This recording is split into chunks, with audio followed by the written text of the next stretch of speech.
Igreja de Jesus Cristo dos Santos dos Últimos Dias apresenta a Igreja no Mundo, outubro de 2016. Logo mais. Esta tem sido uma das épocas mais repletas de dedicações, eventos culturais e anúncios de templos. Da Filadélfia, Pensilvânia, Sapporo, Japão, a Freiburg, Alemanha e Fort Collins, Colorado, vamos levá-los para ver tudo de bom que aconteceu em cada um desses lugares. Que lindo! O coro do Tabernáculo Mórmon retorna à Europa pela primeira vez em décadas e vocês precisam ver a reação crescente à sua turnê inovadora. Acho que estava na hora de voltarmos para cá. Und es wird auch Zeit, dass wir wiederkommen. A causa da liberdade religiosa segue em frente. O público presente pode diferir, mas o impacto de sua mensagem é revigorante. Estas crianças correm um risco de vida. Até que um empresário do ramo do entretenimento viu a aflição delas e mudou sua própria vida para salvá-las. Agora, ele tem uma parceria com os missionários da igreja nesse milagroso empreendimento. Mas primeiro, nações em guerra deixam pelo caminho corações aflitos, ávidos por consolo. Essas pessoas estão numa situação desesperadora para arriscar a vida assim. Em nossa cobertura especial detalhada, vejam como vidas são tocadas quando membros, líderes e amigos da igreja apresentam uma solução para a crise de refugiados na Europa e nos Estados Unidos.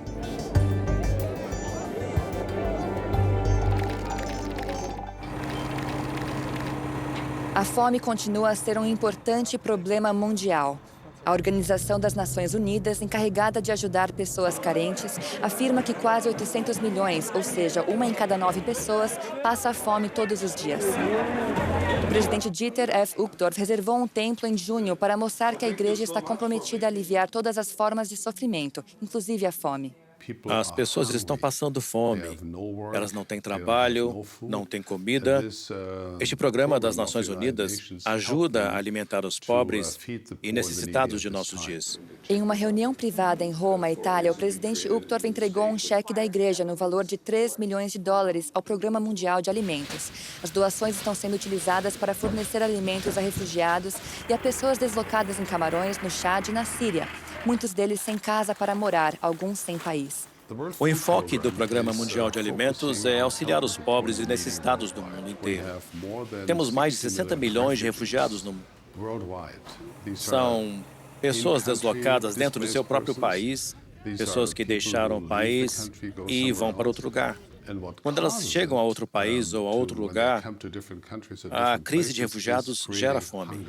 Este é o terceiro ano seguido em que os Serviços Humanitários Sud fazem parceria com o maior órgão humanitário do mundo para combater a fome. Com essa doação, eles são agora reconhecidos como parceiro humanitário mundial, o mais alto nível de doadores do setor privado e não governamental. Esse auxílio financeiro se tornou possível graças às constantes doações dos membros da igreja. Eles estão muito gratos pela ajuda da igreja. Eles sabem que os mais de 15 milhões de membros de nossa igreja, por meio de suas doações feitas individualmente, ajudam os pobres e necessitados do mundo todo. Em março, a igreja renovou seu apelo de que auxiliemos os refugiados. Se olharmos para as necessidades individuais e sempre pensarmos no amor que precisamos oferecer, na compaixão que precisamos demonstrar, na bondade que precisamos ofertar, independentemente de religião, sei que em minha vida, isso me ajudou mais do que qualquer outra coisa. Eu sei também que aqueles que ajudam serão abençoados do alto e em seu íntimo, porque sentirão que estão fazendo a obra de Cristo. Antes de partir da Europa, o presidente Uchtdorf visitou 2 acampamentos de refugiados perto de Atenas, Grécia, compartilhando seu amor pelos residentes e observando o trabalho dos parceiros da igreja, os serviços humanitários católicos e o Comitê de Resgate Internacional, naquela parte do mundo.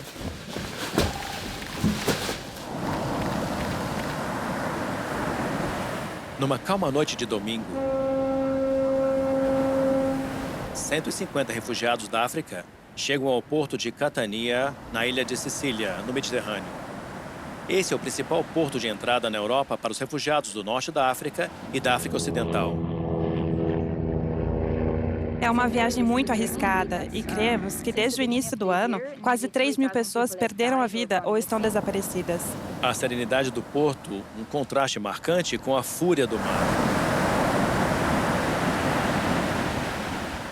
Nesse resgate, a maioria vem da Nigéria, mas também há pessoas do Mali, de Congo, da Gâmbia e da Serra Leoa.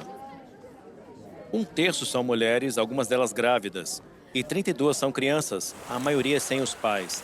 Todas vieram da Líbia, num bote com pouca segurança como este. O Mediterrâneo Central é uma rota muito arriscada. E, de fato, 1 em cada 23 pessoas não consegue fazer a travessia. Essas pessoas estão numa situação desesperadora para arriscar a vida assim. Fizeram uma viagem de 500 quilômetros num navio alemão amontoado de gente. Organizações de auxílio humanitário como a Caritas e a Cruz Vermelha estão aqui para ajudar na transição. Cenas como esta se repetem muitas e muitas vezes a cada semana.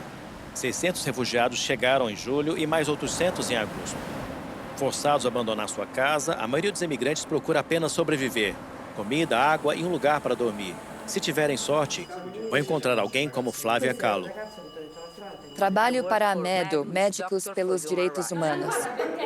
Ela e sua equipe oferecem apoio psicológico para pessoas refugiadas na Itália. Sua empatia e a compaixão são vitais. Ouvir e recontar histórias de vidas viradas do avesso. Vi minha mulher morta. Vi o marido da minha irmã morto. Vi que todas as pessoas à minha volta estavam mortas. Estou aqui, sou um sobrevivente. A equipe de psicólogos da MEDO entra em cena para acalmar corações acelerados. No convento convertido em abrigo, os refugiados encontram um lugar para chamar de lar. Teslim Williams, de 43 anos, veio da Serra Leoa até aqui. Com o apoio de um psicólogo e mediador cultural da MEDO, ele descreve os maus tratos e os ataques que sofreu, tendo levado um tiro e sido sequestrado antes de fugir da Líbia. Fui sequestrado 2 vezes em Saba. No primeiro sequestro, os homens disseram que eu teria que pagar. Passei 3 meses ali e na época eu estava, trabalhando pesado, sem comida. Sit down, stay calm. I said everybody, stay down, stay calm. Ele atravessou o mar no início de 2014 e isso lhe custou uns $600. Ele mora aqui com mais 70 pessoas em situação semelhante. Teslim foi obrigado a deixar para trás mais do que apenas um regime político e o vírus Ebola. Sua esposa mora na Gâmbia. Eles têm 5 filhos, cujas idades variam de 4 a 18 anos. A separação da família é uma das maiores dificuldades cotidianas. Se eu tivesse a oportunidade de reunir-me com eles, hoje mesmo, eu queria estar com eles. Gosto da Itália porque, desde que cheguei, os italianos têm cuidado de nós. Eles fazem tudo por nós. Eles nos dão comida e roupas para vestir e conseguem uma boa casa para nós. Eu gostaria de ficar na Itália. Por enquanto, ele tem um emprego, está estudando italiano e tem pessoas nas quais pode confiar. Certa estabilidade é para um longo período de vulnerabilidade. Sempre grato até pelas provisões mais básicas. Esse trabalho tem o apoio financeiro da Igreja de Jesus Cristo dos Santos dos Últimos Dias. Sabemos que estamos tendo sucesso quando vemos algumas melhorias, quando vemos a pessoa sorrindo. Em outra parte de Ragusa, outra história de sucesso. Isaac fugiu da guerra na Costa do Marfim. Ele tinha apenas 18 anos. Está na Sicília há 5 anos, fala siciliano e tem um emprego. Martedì, mercoledì, giovedì, venerdì, sabato, domenica, danno giorno riposo. Quando cheguei à Itália, todo dia era muito difícil, mas agora, pela graça de Deus, tudo está dando certo. A MEDO está realizando um excelente trabalho aqui, mas é apenas o início. As pessoas sobrevivem ao trauma, ao abuso sexual e aos maus tratos desumanos e degradantes. Carregam as consequências disso não apenas no corpo, mas no coração e também na mente. Em 2015, 153 mil refugiados chegaram às praias da Itália. Em julho, mais de 77 mil haviam se unido a eles, inclusive um número maior de crianças sem os pais ou familiares. Eles vão para um centro específico, mas não há espaço suficiente no momento. Se contarmos do começo do ano até agora, houve mais de 10 mil menores desacompanhados que chegaram à Itália. Evidentemente, a capacidade de acolhê-los e a equipe à disposição deles estão se desdobrando muito. Esqueça a escola, a higiene, os cuidados médicos adequados. Essas pessoas esperam apenas sobreviver a uma viagem traiçoeira pelo mar, evitar naufrágios e piratas e reencontrar a família. Nos arredores de Roma, a igreja está usando parte de sua doação financeira para ajudar a cuidar dos refugiados. Esta unidade médica está atendendo a muitas de suas necessidades no lugar em que se encontram. São pessoas migrantes em trânsito. Por isso, sua única opção é receber atendimento médico na clínica móvel. Vemos muitas infecções, na maioria dermatológicas e respiratórias, porque geralmente as pessoas que vêm se consultar vivem em condições muito precárias. Nossa organização desenvolveu o projeto graças ao apoio de cidadãos, fundações e organizações humanitárias. E a parte mais importante desse projeto é possível graças ao apoio e às doações feitas pela Igreja Mórmon. Logo mais, em Gana, o espírito de autossuficiência está edificando um futuro melhor para muitos, ao mostrar-nos o que acontece quando a determinação e a crença estabelecem o curso para melhores dias no futuro. No limite da cidade histórica de Windsor, Inglaterra, situa-se seu ponto de referência mais famoso, o Castelo de Windsor. Embora ele tenha sido a residência da família real inglesa por mais de 900 anos, também sediou uma conferência religiosa em setembro, em que o elder Jeffrey R. Holland, dos 12, expressou sua perspectiva sobre a situação dos refugiados e mencionou as semelhanças entre suas dificuldades e as dos santos dos últimos dias nos primórdios da igreja.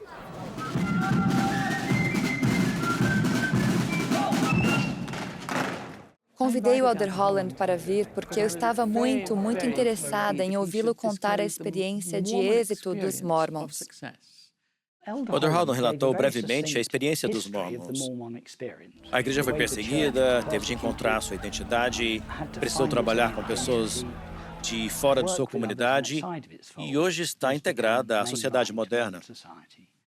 Sempre que possível, devemos facilitar e perpetuar a identidade singular dos refugiados e destacar histórias de seu passado. A identidade e a fé de meu povo o sustentou durante décadas de crise. Eles não se chamavam de refugiados, mas passaram a ser conhecidos como pioneiros. Quando ele falou sobre a perseguição, algo que particularmente me impressionou foi o fato de que, durante a perseguição, as pessoas foram capazes de se enxergar como pioneiras. E isso se trata de resiliência, coragem e direção positiva. Há muitas lições a serem aprendidas com o discurso do elder Holland nesta manhã. Em primeiro lugar, como reagir a essa opressão, ou ao deslocamento, ou à perseguição. Reagir com uma mensagem de empatia e de amor. Não temos a pretensão de fazer com que nossa história do século XIX soe tão atroz, vil ou cruel como as experiências que estamos vivendo no mundo hoje. Vamos solucionar esse problema indescritível de perseguição religiosa que leva à migração forçada.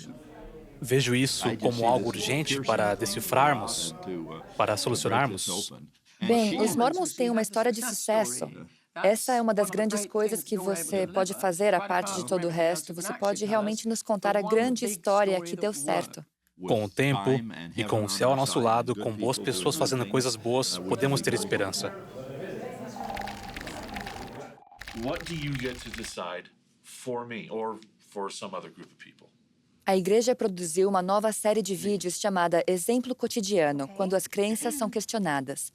Ela retrata o que acontece quando as pessoas procuram entender e respeitar o ponto de vista umas das outras e quando não o fazem.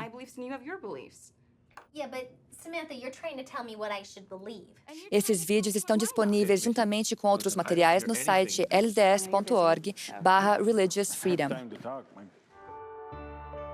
A série faz parte de um esforço amplo da Igreja que incentiva os membros a defender a liberdade religiosa para si mesmos e para seus semelhantes, mesmo em meio a perspectivas diferentes.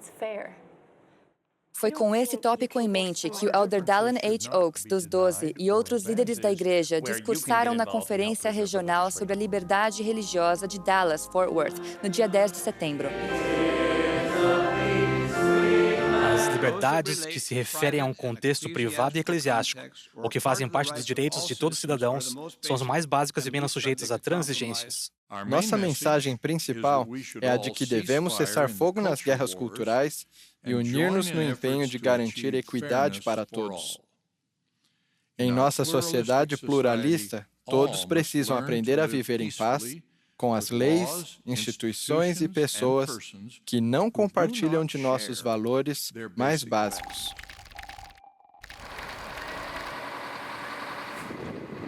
Perdemos muitas coisas. Não há paredes porque elas ruíram.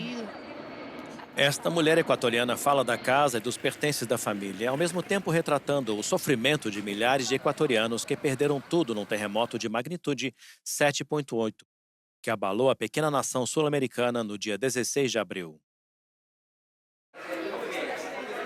O bispo Adel, do Bispado Presidente e antigo líder na América Latina para a Igreja de Jesus Cristo dos Santos dos Últimos Dias, chegou poucos dias após o terremoto, juntamente com outros líderes da Igreja que rapidamente viajaram até a região para ver quais eram as necessidades de todos os que foram afetados e para ajudar a dirigir o trabalho humanitário da Igreja. Com tantas casas e prédios que desabaram, as capelas da Igreja que resistiram bem ao desastre são agora um refúgio temporário, oferecendo alimentos, atendimento médico e abrigo para acomodar qualquer pessoa necessitada. Foi tocante reunir-me com aquelas pessoas, muitas das quais perderam muito. Foi uma experiência extraordinária ver o desejo que tinham de ajudar os outros. Esta emergência nos uniu como nação, sabendo que estamos trabalhando pelo mesmo objetivo. Os líderes locais da igreja disseram que se sentiram encorajados e fortalecidos pelo auxílio humanitário que lhes foi oferecido pelo bispo Odell e outros líderes da igreja, dando-lhes a esperança de que sua comunidade em breve estará recuperada. Suas palavras de consolo e apoio permitem-nos ver que o futuro é brilhante e promissor.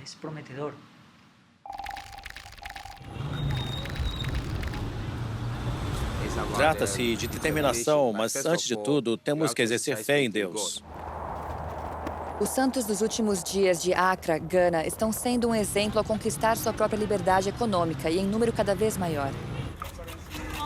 Mais de 8.000 pessoas estão utilizando os princípios de autossuficiência na área África Ocidental e aproveitando as oportunidades de trabalho e de emprego estabelecidas segundo o padrão do Fundo Perpétuo de Educação, patrocinado pela Igreja.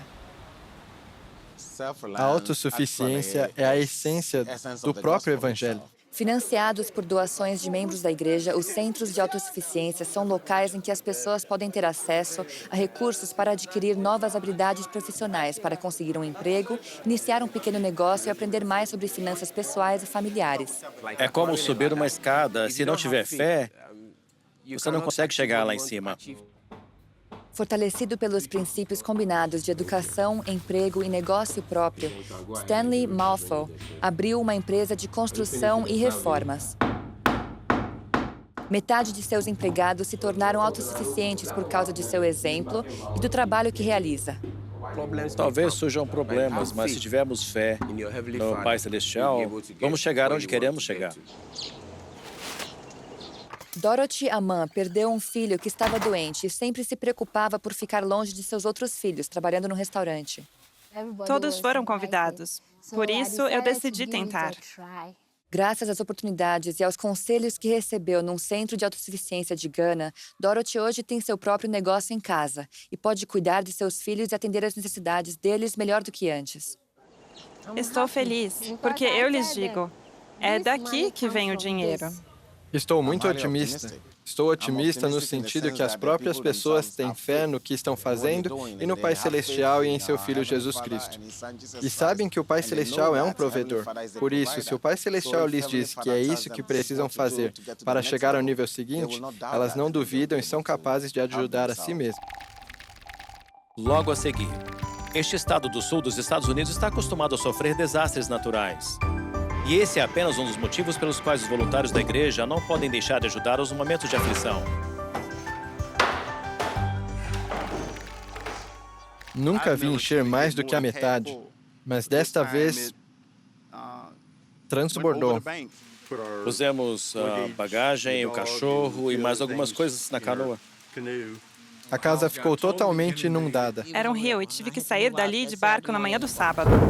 Foi imprevisível, inusitado e inimaginável, mesmo no sul de Louisiana. Em poucas horas, começou a chover muito e inundou como nunca. Veio sem vento e sem aviso de que seria tão forte. Em questões de horas, em meados de agosto, muitas regiões da área metropolitana de Baton Rouge receberam de 50 a 75 centímetros de chuva. Milagrosamente, houve poucas mortes, menos de 20. Mas os danos e o risco de vida são assustadores. Tão rapidamente quanto caiu a chuva, surgiu a determinação de erguer-se. A ajuda estava a caminho, com multidões de pessoas querendo contribuir e oferecendo socorro e esperança em nome da Igreja de Jesus Cristo dos Santos dos Últimos Dias. Essa ajuda chegou na forma de mãos que ajudam, quando milhares de voluntários da região da Costa do Golfo se reuniram para trabalhar. As casas deles ficaram inundadas na enchente. Vamos remover pelo menos uns 10 centímetros de parede. Vamos tirar tudo de dentro da casa deles. O que vamos fazer é basicamente chegar com uma equipe. Pode ser de 8 a 20 pessoas que vão entrar numa casa. Como você pode ver, com todos os móveis e as paredes e tudo que foi arrancado dessas casas, nós vamos entrar e avaliar bem rápido tudo que precisa ser feito. Então, rapidamente, faremos designações para toda a equipe. Seria bom que uns jovens entrassem lá com uma motosserra. Sim, sim, sim, sim, sim. Como eles estão se saindo? Eles estão se saindo muito bem. Eles estão fazendo um ótimo trabalho.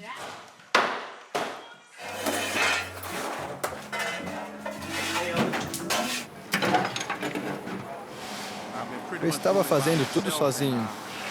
E então, senti que devia orar. Daí eu olhei e vi um homem chegando com um colete amarelo.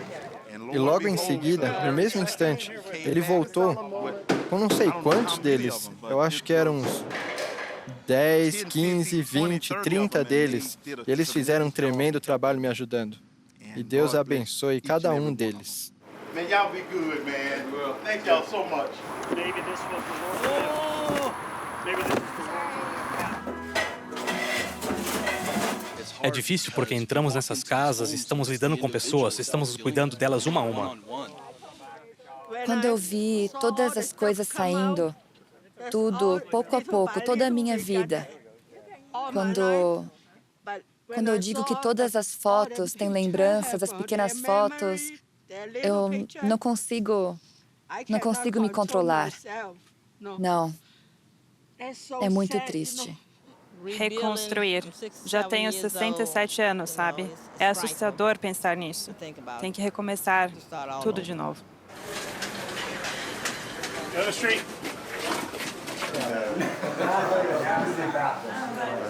Não consigo expressar o quanto significa para mim ver tudo isso feito. Semanas de trabalho. Aproveitar oportunidades como esta, podendo ajudar as pessoas que estão passando por essas dificuldades, é algo que me permite tornar-me um verdadeiro servo do meu Salvador. E posso doar só um pouquinho para uma pessoa aqui de Baton Rouge, que eu nunca vi na vida, que não conheço pessoalmente, mas temos essa afinidade que nos aproxima por causa do sofrimento delas e da minha capacidade de aliviar esse sofrimento. Vocês todos foram uma bênção. Não, eu quero dizer uma bênção, bênção, bênção. Receber esse tipo de ajuda é algo nunca visto. Sabe, são pessoas ajudando pessoas, é Deus fazendo a obra de Deus. Uma semana depois, o trabalho prossegue no sul de Louisiana. Os voluntários retornam para oferecer seu serviço, e dessa vez com um grupo de líderes da igreja, como a irmã Marriott, que nasceu e cresceu na Louisiana. Este lugar está devastado, mas as pessoas não estão arrasadas. Nós as amamos, a esperança de que podemos reconstruir. Aqui estamos, irmãos e irmãs, ajudando uns aos outros, mesmo que tenhamos religiões diferentes, mas ajudando uns aos outros numa situação muito difícil. O Senhor disse que os grandes mandamentos são amar a Deus e o outro é amar ao próximo como a nós mesmos. Somos muito bons para falar a esse respeito, mas aqui vemos isso em ação. Essas pessoas estão realmente amando ao próximo. A seguir, algo especial. A linguagem universal do amor e da adoração, proferida pelas vozes do Coro do Tabernáculo Mórmon em sua turnê na Europa.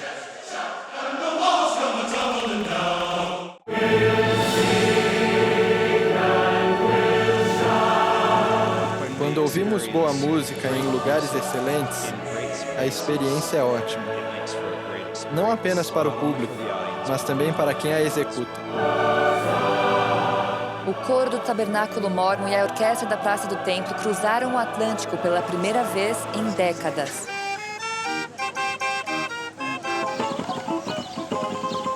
Da última vez, a única vez que o Coro do Tabernáculo esteve em Frankfurt foi em 1991. E acho que estava na hora de voltarmos para cá. Und es wird auch Zeit, dass wir wiederkommen.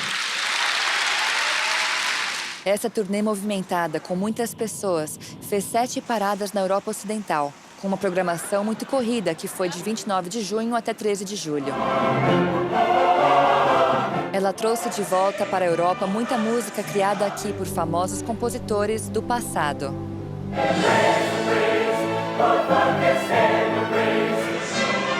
Queríamos dar ênfase aos mestres compositores porque, afinal de contas, esta parte do mundo, claro, foi onde grande parte dessa música se originou.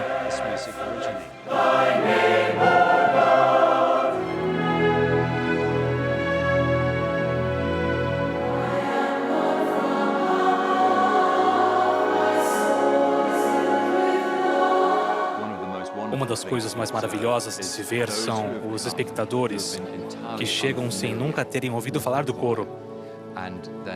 E depois ver a reação deles durante o concerto.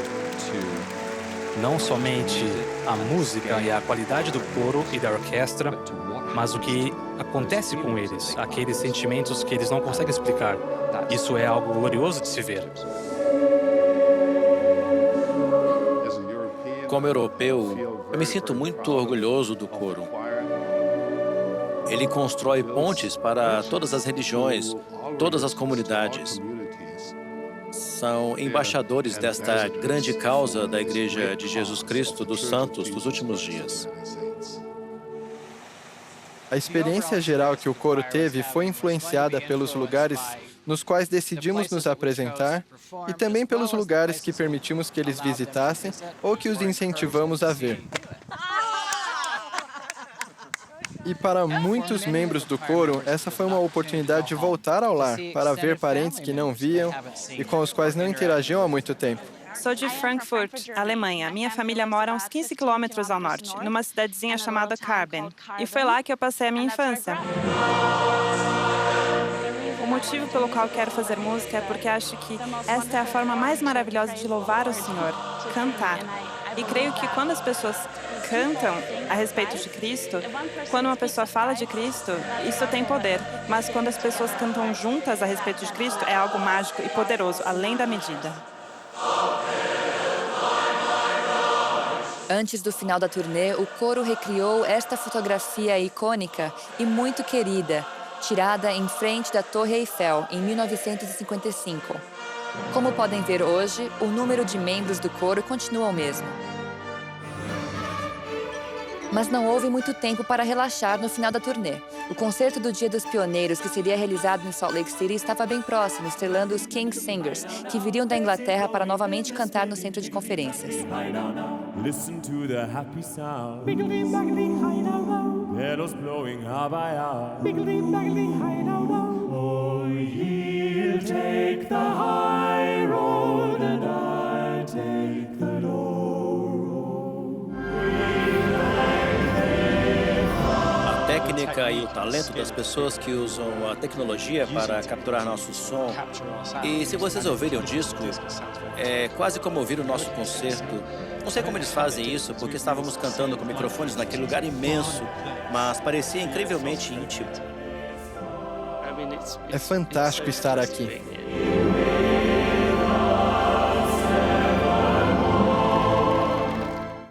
A seguir, pessoas de diversas culturas se unem para comemorar nossos mais novos templos no mundo inteiro.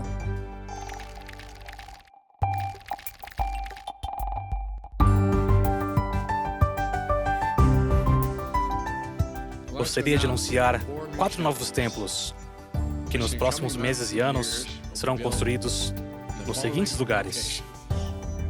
O presidente Thomas S. Monson anunciou para um público mundial, na Conferência Geral de abril, que a igreja vai construir 4 novos templos ao redor do mundo. Cruzando o Atlântico, vamos começar pelo continente da África, no local em que será construído o templo de Harare, Zimbábue. Quase 28 mil santos dos últimos dias moram em Zimbábue, uma nação de mais de 14 milhões de pessoas. Esse será o 7º templo a ser construído na África e o primeiro no Zimbábue. Voltando ao hemisfério ocidental, vamos para o local do Templo de Quito, Equador. Mais de 1/4 milhão de membros da igreja residem no Equador. O Templo de Quito será o 2º da nação, após seu primeiro em Guayaquil. No vizinho Peru, a capital Lima terá seu 2º templo construído. Há mais de meio milhão de santos nos últimos dias morando no país. Estima-se que o Templo de Lima, Peru, Los Livros, se localizará no setor norte da cidade. E vamos para o sul, ao local onde será construído o Templo de Belém, Brasil.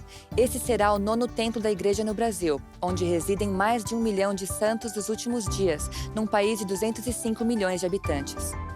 Rumo às Montanhas Rochosas, na América do Norte, até o Templo de Fort Collins, Colorado. Uma visitação pública foi realizada em agosto e setembro para muitos residentes e convidados do Colorado, tanto santos dos últimos dias quanto amigos da igreja, juntamente com a mídia local. Mais de 20 mil pessoas visitaram o interior do templo em Fort Collins durante a visitação pública de 3 semanas, uma prática padrão na igreja no mundo inteiro, sempre que um novo templo é concluído antes de ser formalmente dedicado. O templo de Fort Collins será dedicado em 3 sessões, a serem realizadas no dia 16 de outubro. Atravessamos o Oceano Pacífico até a nação insular do Japão. O Templo de Sapporo, Japão, foi dedicado no dia 21 de agosto, domingo. O presidente Russell M. Nelson e Elder Gary A. Stevenson, ambos do 12, participaram da cerimônia de colocação da pedra angular, que é um dos destaques de uma dedicação de templo. Na véspera da dedicação, os santos últimos dias e seus amigos se reuniram para o tradicional evento cultural realizado no auditório, destacando a rica história e a cultura do Japão e o crescimento da igreja naquele país.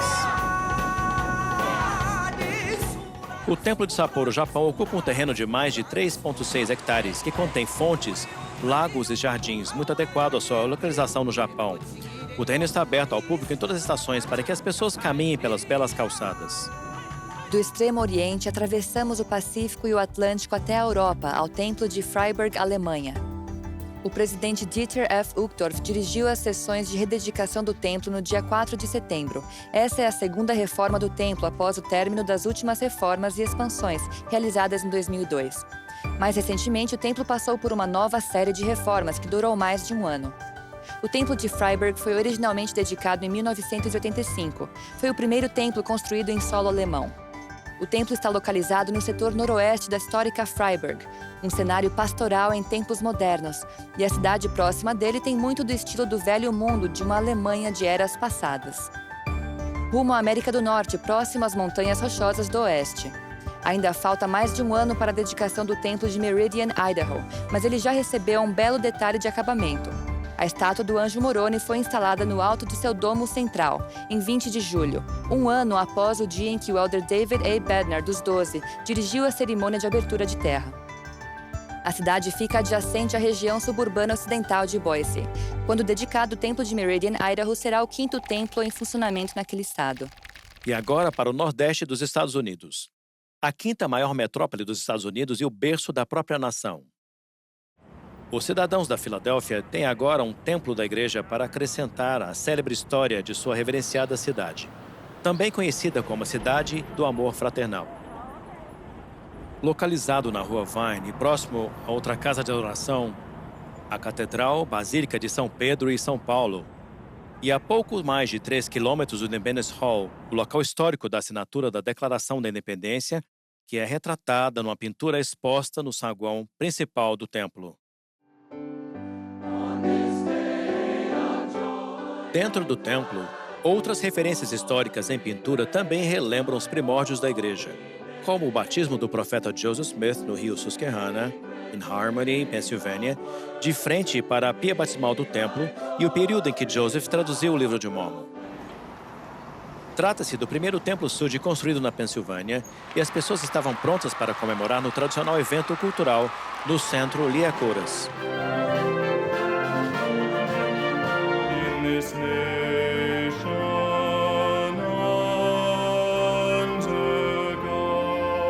Today, millions of people benefit from the protection of religious freedom.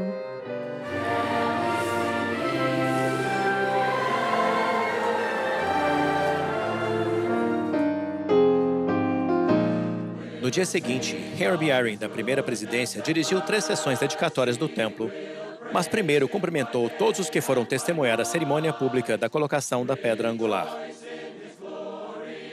Para mim, isso tem um significado especial, que o Senhor concederia esta casa a um povo tão maravilhoso.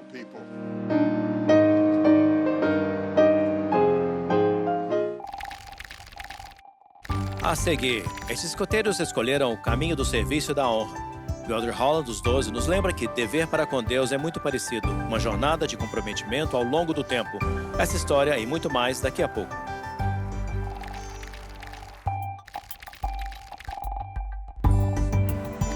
Numa agradável manhã de agosto, o presidente Thomas S. Monson chegou ao antigo LDS Business College em Salt Lake City para uma cerimônia muito especial de inauguração. O edifício reformado de 135 anos é agora o Centro Thomas S. Monson. A igreja doou o edifício à Universidade de Utah em 2014, que começou uma reforma que durou vários anos, com o auxílio de vários doadores.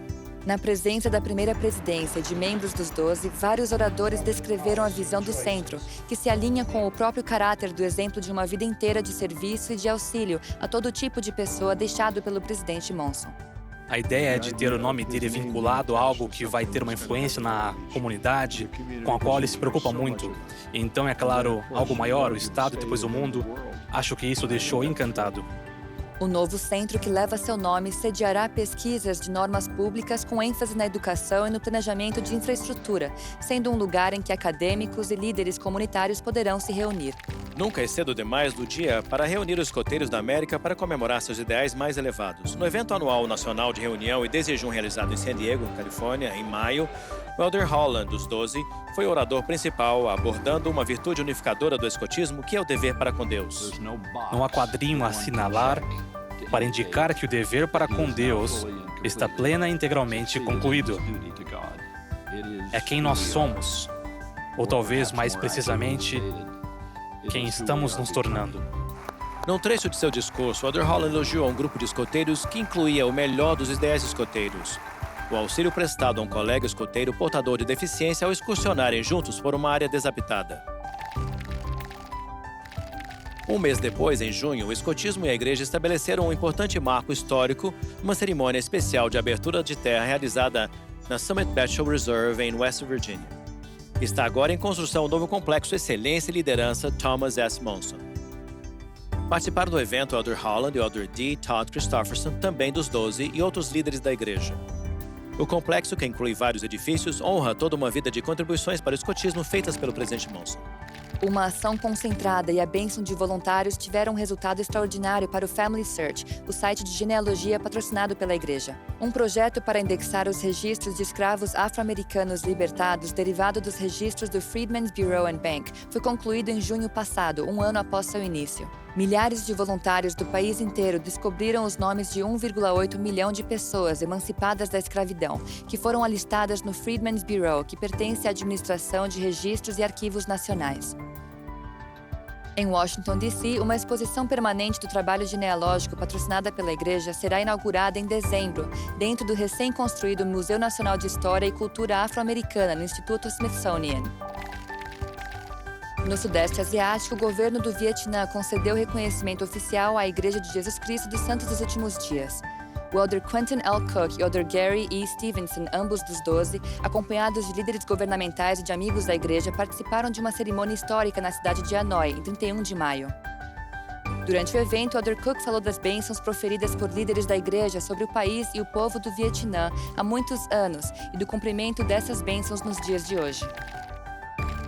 A iniciativa Documentos de Joseph Smith continua a oferecer uma visão dos primeiros dias da igreja por meio de livros e documentos impressos e liberados para o público. O último lançamento foram as anotações de reuniões realizadas pelo Conselho dos 50, um grupo composto pelos primeiros líderes da igreja e alguns não-membros na época de 1800, quando a igreja estava em Nauvoo. Especula-se que as anotações poderiam conter aspectos doutrinários da igreja. O lançamento público apresenta detalhes referentes ao Conselho dos 50, discutindo possíveis assentamentos nos territórios ocidentais, como Oregon e o Texas, nos quais uma forma teocrática de governo poderia ter sido estabelecida pela igreja. Tudo isso antes do êxodo de Nauvoo e da chegada dos pioneiros mormons ao Vale do Grande Lago Salgado. Fiquem conosco e vejam a prova de que o auxílio oferecido por pessoas que se importam não tem limites. Assim que voltarmos.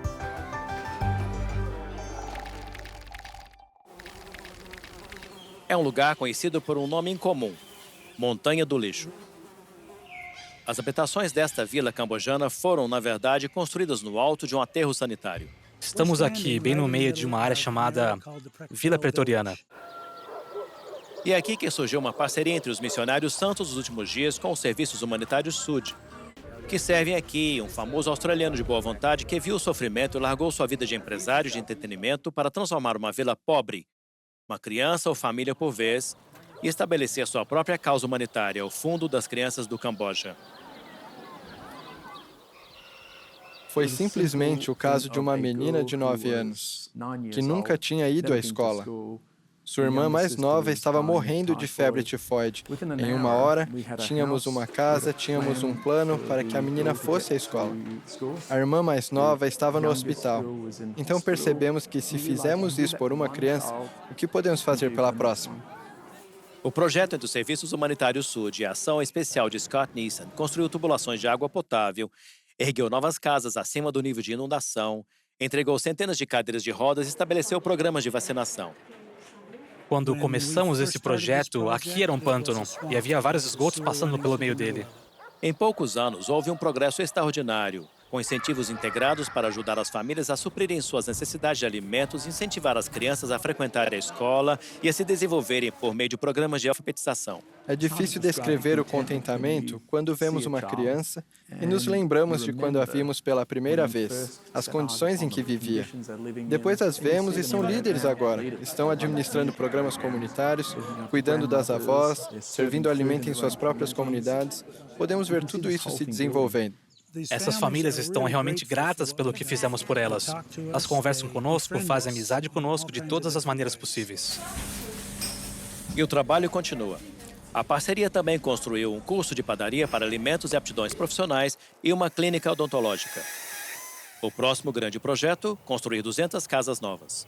Tanto os Santos dos Últimos Dias quanto o Fundo das Crianças do Camboja têm a mesma meta, e não há interesses ocultos. Trata-se apenas de fazer o que é melhor para a comunidade. O que a comunidade precisa, o que as crianças precisam, o que a família precisa. Essa é a única meta. São características de uma boa parceria. A Igreja de Jesus Cristo dos Santos dos Últimos Dias apresentou a Igreja no Mundo, outubro de 2016. Para assistir à Igreja no Mundo na internet, acesse mormonnewsroom.org.